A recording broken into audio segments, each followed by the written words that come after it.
இந்த நாளின் காலை தியானத்தை நம்ம பார்ப்போம். காலை தியானத்தை சகோதரர் நேசராஜன் அவர்கள் எடுத்தும்படியாக கேட்டுக்கொள்கிறேன்.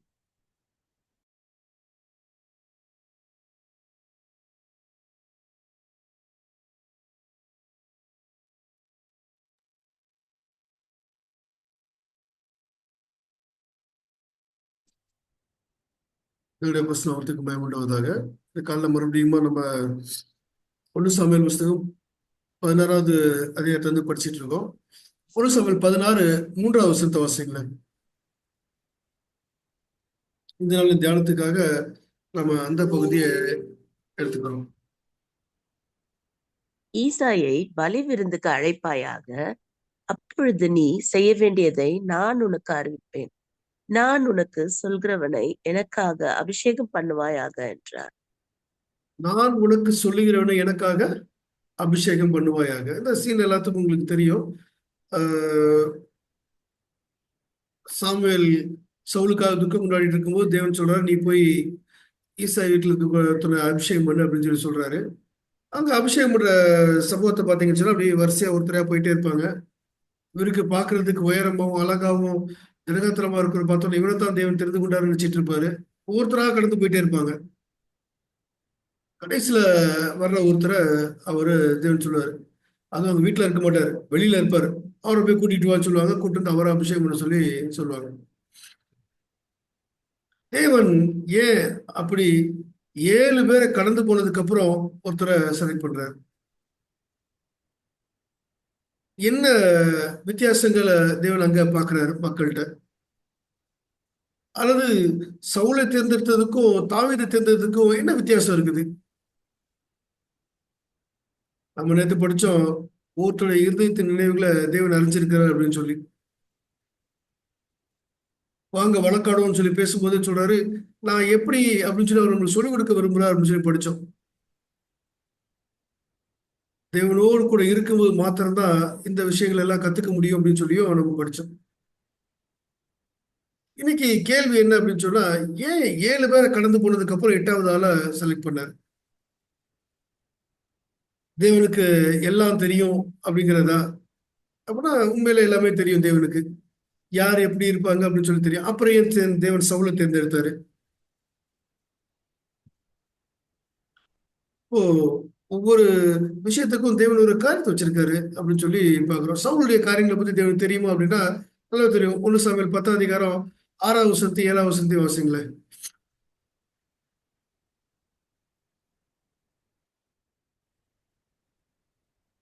அப்பொழுது கர்த்தருடைய ஆவி உன்மேல் இறங்குவார். நீ அவர்களோட கூட தீர்க்க தரிசனம் சொல்லி வேறு மனுஷனாவாய். இந்த அடையாளங்கள் உனக்கு நேரிடும் போது சமயத்துக்கேற்றபடி நீ செய். தேவன் உன்னோட இருக்கிறார். தேவன் உன்னோட இருக்கிறார். அதுக்கு முன்னாடி சொல்றாரு, இந்தந்த விதமா நடக்கும். நடந்துச்சு. அவனை தேர்ந்தெடுக்கும் போது அவனை தேடுறாங்க. அவன் தளவாடத்துக்குள்ள ஒளிஞ்சிட்டு இருக்கான்னு சொல்றாரு. அவனை கொண்டு வந்து விடுறாங்க. தேவன் இந்த சவுல் எங்க இருக்கிறான், எப்படி இருக்கிறான், எப்படி இருப்பான் அப்படின்னு சொல்லி எல்லாமே அவருக்கு தெரியும். ஆனாலும் சொல்றாரு, நான் உன் கூட இருக்கிறேன், நீ ராஜாவா இரு.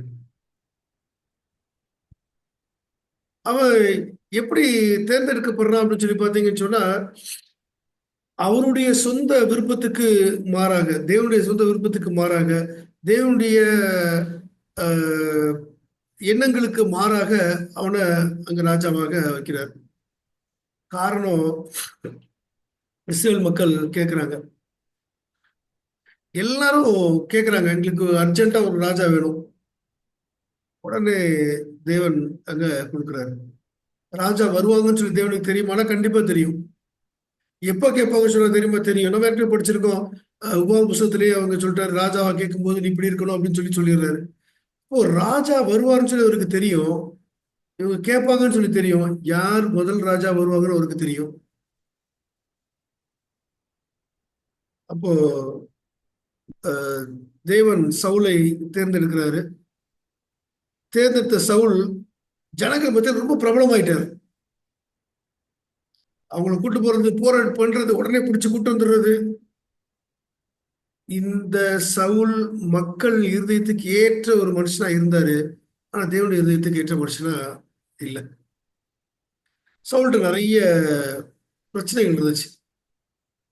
இப்படிதான் இது போய் நடக்கும் அப்படின்னு சொல்லி தேவனுக்கு எல்லாமே தெரியும். அவருக்கு சொன்னோம், தேவன் எல்லாத்தையும் அறிஞ்சவர் அப்படிங்கிறதுனால அவருக்கு தேவன் ஒவ்வொரு முறையும் எச்சரிக்கிறார். அவரை தேர்ந்தெடுத்ததுக்கு அப்புறம், தேர்ந்ததுக்கு முன்னாடியும் எச்சரிப்பு கொடுக்கப்படுது, தேர்ந்ததுக்கு அப்புறமும் எச்சரிப்பு கொடுக்கப்படுது. 10வது இதுல வாசிக்கிறோம், 1 சாமுவேல் 12:14 வாசிங்களேன். 14-15. 1 சாமுவேல் 12. இது ராஜாவை அபிஷேகம் பண்ணதுக்கு அப்புறம் அவருக்கு சொல்லிக் கொடுக்கக்கூடிய விஷயங்கள்.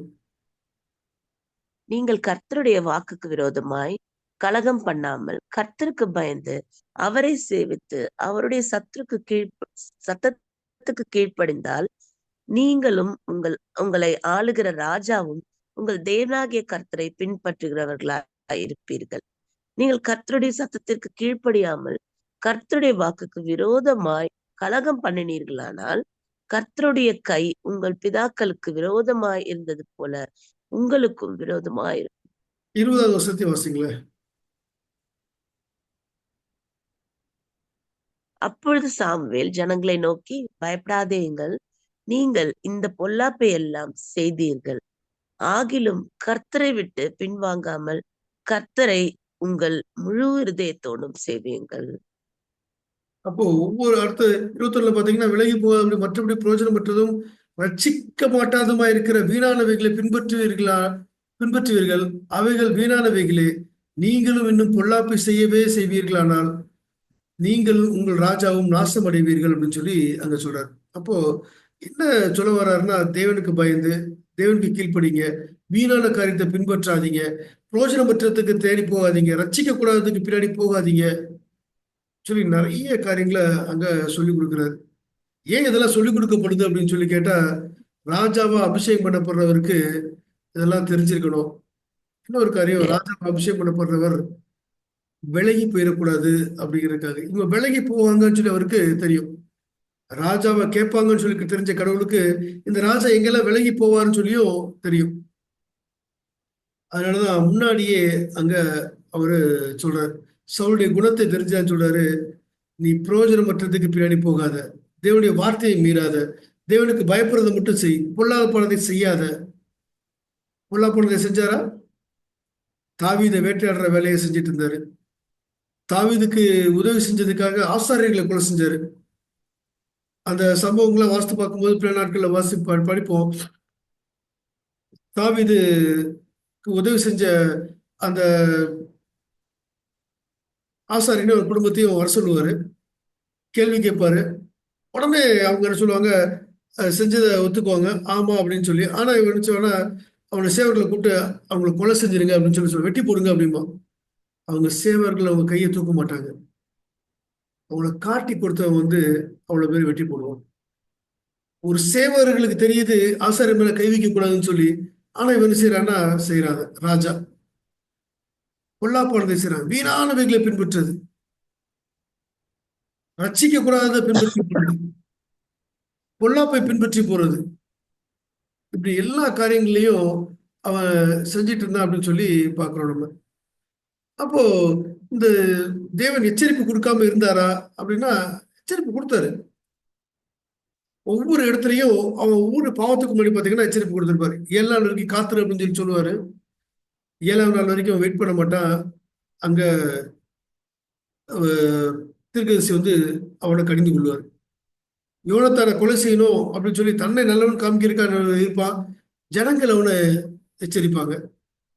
அதுக்கு முன்னாடி இஸ்ரவேல் ஜனங்களை போய் எகிப்துல இருந்து அமலேக்கியர்களை பிடிச்சிட்டோன்னு சொல்லுவாங்க. ஆனா எப்படி பிடிச்சிட்டோன்னு சொல்லுவாரு. ஆனா இவன் தவறா செஞ்சுட்டு வருவான். இஸ்ரேல் ஜனங்களுக்குள்ள அஞ்சனை பாக்குறவங்க குறி சொல்றவங்க இருக்கக்கூடாதுன்னு சொல்லி தேவன் சொல்லியிருப்பாரு. இவன் அவ்வளோத்தையும் வெளியே விட்டுவான். கடைசியில அந்த அஞ்சனை பாக்குறவங்கள்ட்ட போய் நிற்பான். தேவன் ஒவ்வொரு முறையும் இவன் என்ன செய்வான்னு சொல்லி தெரிஞ்சு அவனை எச்சரிக்கிறாரு.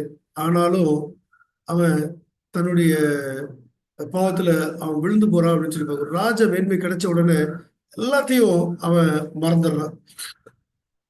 ஆனாலும் இவன் இப்படி செய்வான்னு தெரிஞ்சதுக்கு அப்புறமும் தேவன் அந்த ராஜாவை தேர்ந்தெடுக்கிறார். காரணம், அவனுக்கு ஒரு சான்ஸை கொடுக்குறாரு. ஆரம்ப காலத்துல அவன் நல்லவனா இருந்தான், அதை அவன் மெயின்டைன் பண்ணியிருந்தான், அதையே பின்பற்றி இருந்தான்னு சொன்னா அவனுக்கு அந்த ராஜ சமூகத்துல இருக்கிறதுக்கு ஆட்கள் எல்லாம் போயிருந்திருக்காது. ஆனாலும் அவன் அதை இழந்து போயிட்டான். என்ன சொல்றாங்க அப்படின்னு சொன்னா, அவன் அவசர அவசரமா அவன் வேலையிலிருந்து கூட்டு வந்து அவனுக்கு பெருசா ட்ரைனிங் கொடுக்கப்படலை அப்படின்னு சொல்லி எழுதுறாங்க. அவங்க எல்டர்ஸ் கேட்டதுனால உடனே, மூப்பர்கள் கேட்ட உடனே உடனே ஒரு ராஜாவை தேவன் ஏற்படுத்தினாரு. தேவன் ஏற்படுத்தி கொடுத்தாரு. இவன் தேவனோடு கூட உட்கார்ந்து பழகிற அனுபவம் அவனுக்கு இல்லை. அதனாலதான் இவன் குடும்பத்தை கடந்து தேவன் தாவீது குடும்பத்துக்கு போயிட்டார். சரி, தாவீது எப்படி இருந்தாரு அப்படின்னு சொல்லி பாத்தீங்கன்னா,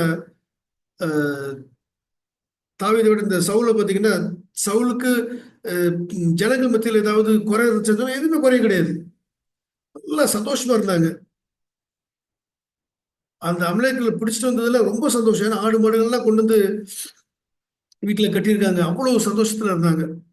ராஜா மேல மக்களுக்கு குறை இல்லாம இருந்துச்சு. ஆனா தேவன் அவரை குறையோட பார்த்தாரு. அவனை விட்டு தாவீதுக்கு போயிடுச்சு அமைச்சு. தாவீது எப்படிப்பட்ட ஆளு அப்படின்னு சொல்லி பாத்தீங்கன்னா, சவுல் நல்ல உயரமா, அழகா, நல்ல திடகாத்திரமா இருந்த ஒரு மனுஷன் சவுல். தாவீது அவங்க வீட்டிலே கடைசி ஆளு.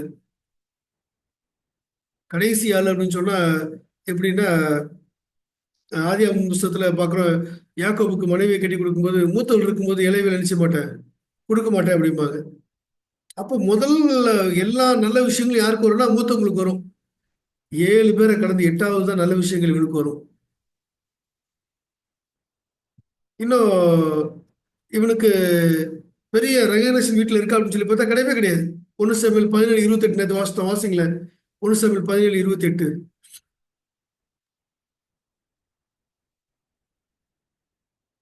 அந்த மனுஷரோடே அவன் பேசிக் கொண்டிருக்கிறதை அவன் மூத்த சகோதரனாகிய எலியாய் கேட்டபோது அவன் தாவீதின் மேல் கோபம் கொண்டு, நீ இங்கே வந்தது என்ன? வனாந்திரத்தில் உள்ள அந்த கொஞ்ச ஆடுகளை நீ யார் வசத்தில் விட்டாய்? யுத்தத்தை பார்க்க அல்லவா வந்தாய்? உன் துணிகரத்தையும் உன் இருதயத்தின் அகங்காரத்தையும் நான் அறிவேன் என்றான்.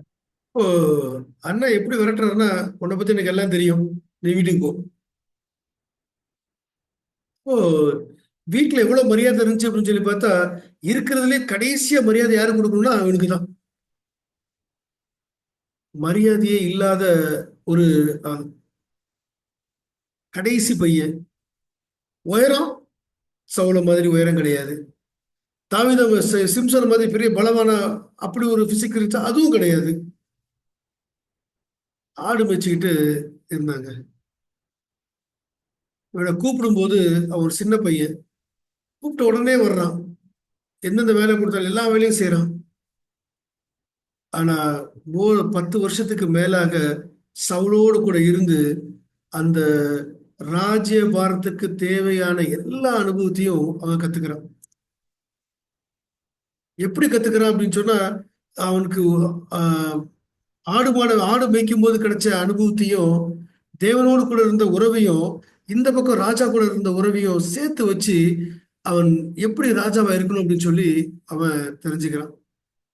தேவனோட ட்ரெயின் பண்றாரு, அவன் ட்ரெயின் ஆகிறான். எப்போல்லாம் தேவன் ஒருவேளை இந்த தாவீதுடைய குணம் மாறி இருந்துச்சு அப்படின்னு சொன்னா தேவனோட தேர்ந்தெடுத்திருக்க மாட்டார். ஆனா இவன் தேவனத்துல அவனுடைய குணத்தை மாற்றாமல் அப்படியே கூடவே இருந்தான். எவ்வளவு ஏற்றத்தாழ்வு வந்தாலும் அப்படியே கூட இருந்தான். ராஜா வானதுக்கு அப்புறம் மாறினா, நான் இல்லைன்னு சொல்லல. மாறுறதுக்கு முன்னாடி அவன் தேவனோடு கூட இருந்தான். காடுல ஓடும் போதும் தேவனோடு கூட இருந்தான். ஆயுதத்தரை நிற்கும் போதும் தேவனோடு கூட இருந்தான். ஆனா யோசிச்சு பாருங்க, ஒரு ராஜாவை அபிஷேகம் பண்ணப்பட்டவன் இப்ப இருக்க ராஜாவுக்கு ஆயுதத்தறியா நிக்கிறான். எடுபடி வேலை அவன் செஞ்சான்.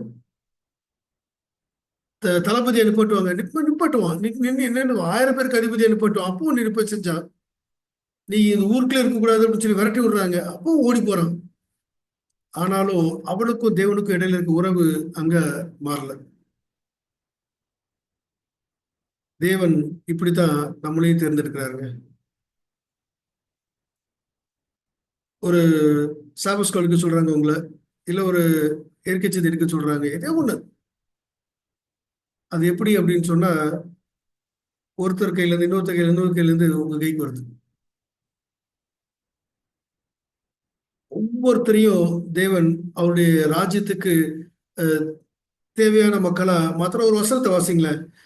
மத்திய 25:23. இங்க எப்படிப்பட்ட வார்த்தைகள் உபயோகிக்கப்படுதுன்னு பாருங்க.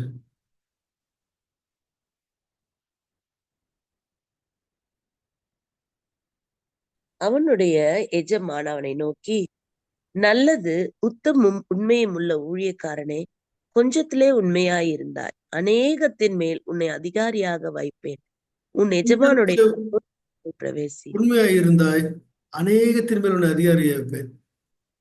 எப்படி வைக்க போறாரா? அதிகாரியா உள்ள உட்கார வைக்க போறாரு தேவன். அப்போ தேவன் நம்மளுக்கு எதிர்பார்க்கறது கொஞ்சத்துல உண்மையா இருக்கிறதுக்கு எதிர்பார்க்கிறாரு. தாவீது உண்மையா இருந்தானா? இருந்தான், தேவனோடு கூட இருந்தான், உண்மையா இருந்தான். ஆடு ஒப்படைச்சிருந்தாங்க. அந்த ஆட்டுல சிங்கம் வந்தாலும் சரி, கரடி வந்தாலும் சரி, உண்மையா இருந்தா அதை பாதுகாத்து விட்டு வந்தான். அடுத்தது நாபால் விஷயத்துல பாத்தீங்கன்னு சொன்னா, அங்க அவனுக்கு சாட்சி கொடுக்கப்படும் அந்த வேலைக்காரங்களால. நம்ம ஆடுல ஒண்ணு கூட தொலைஞ்சு போனதில்ல, பாதுகாத்து கொடுத்திருந்தாங்க. அவங்க எடுத்து சாப்பிட்டது கிடையாது, பாதுகாத்து வச்சிருந்தாங்க. உண்மையா இருந்தான், கொஞ்சத்துல உண்மையா இருந்தான். தேவனை அதிகாரியாக, பெரிய அதிகாரியாக, அநேகத்தின் மேல் அதிகாரியாக அங்க உட்கார வச்சார். யூதாவின் மேல ராஜா உட்கார்ந்தான், அதுல உண்மையா இருந்தான். அவருடைய இஸ்ரவேல் மேல ராஜாவா தேவன் மாத்துறாரு. அப்போ தேவன் நம்மள எப்படி தேர்ந்தெடுக்கிறாரு? இன்னைக்கு எத்தனையோ பேருக்கு கிடைச்ச ஒரு வாய்ப்பு உங்களுக்கு கிடைச்சிருக்கு, கிடைக்காத ஒரு வாய்ப்பு. எல்லாத்துக்கும் ஃபிளையர் போச்சு, எல்லாருக்கும் அழைப்பு கொடுக்கப்பட்டுச்சு. ஆனா வந்தது நீங்க மட்டும்தான். தேவன் உங்களை அழைக்கிறாருங்க. எப்படி அப்படின்னா, நம்மளுக்கு தெரியாமலே வாழ்க்கையில் நடக்கிற ஒவ்வொரு விஷயத்தை வச்சு தேவன் நம்முடைய நித்தியத்தை தீர்மானிக்கிறார், அல்லது ராஜாவாக்குறதுக்கு தீர்மானிக்கிறாரு. தாவீதுக்கு ஒரு ஆடு ஆடு காணாம போகும்போது, சிங்கம் பிடிச்சிட்டு போகும்போது அதை எப்படி பாதுகாக்கலாம்னு சொல்லி தேவன் பார்க்குறாரு. அவனை ராஜாவை வச்சாரு. இன்னைக்கு வீட்டுல நடக்கிற சின்ன சின்ன விஷயங்களை வச்சு தேவன் அந்த பெரிய விஷயத்துக்கு உங்களை தயார்படுத்துறாரு. பெரிய விஷயத்துக்குன்னா தேவன் பெரிய அதிகாரியா மாத்துறதுக்கு தயார்படுத்துறாரு. சீட்டு உங்க மேல விழுது. எப்படி இருக்கிறீங்க? வீட்டுல ஒரு கோபப்படுற சிச்சுவேஷன் வரும்போது நீங்க அதை எப்படி ஹேண்டில் பண்றீங்க? தேவன் பார்த்துட்டு இருக்காருங்க. நான் அதிகாரியா வைக்கணும்னு நினைச்சிட்டு இருக்கேன், இந்த சின்ன விஷயத்துக்கு நீ கோபப்படுற. இந்த தாவீதுட்ட அன்பா இருக்கிறது, ஜென்டலான ஒரு எண்ணம், இல்லை தேவனுடைய கரம் அவன்கிட்ட இருக்குன்னு சொல்லி பெரிய நம்பிக்கையோட எல்லாத்தையும் அவன் செஞ்சான். உலகத்தினால அவன் கரைபடாமல் இருந்தான். இன்னைக்கு நம்மளையும் தேவன் அப்படித்தான் எதிர்பார்க்கிறாரு. ஒரு தனிமையில இருக்கும்போது தேவனோடு கூட அவன் உறவு கரெக்டா இருந்துச்சு. மோசையை போல மீதியன் வனாந்தரத்துல ஆடு வைக்கும் போது தேவனோட பேசுற அனுபவம் இருந்துச்சு. இவனுக்கும் அதே அனுபவம். நமக்கு அந்த அனுபவம் இருக்குதா? வாழ்க்கையில எதிர்கொள்ற ஒவ்வொரு விஷயம், ஒவ்வொரு நாளும் எதிர்கொள்ற ஒரு சந்தோஷமும் சரி, துக்கமும் சரி, ஒரு சோதனையும் சரி, ஒரு வருத்தமும் சரி, ஒரு பெரிய கஷ்டமான வேலையா இருந்தாலும் சரி, அதை எப்படி நீங்க பாக்குறீங்க? தேவன் இதை கொஞ்சத்துல உண்மையா இருக்க சொல்றான்னு சொல்லி பாக்குறீங்களா, இல்லைன்னா அது ஒரு பிரச்சனையா பாக்குறீங்களா? நல்லா யோசிச்சு பாருங்க.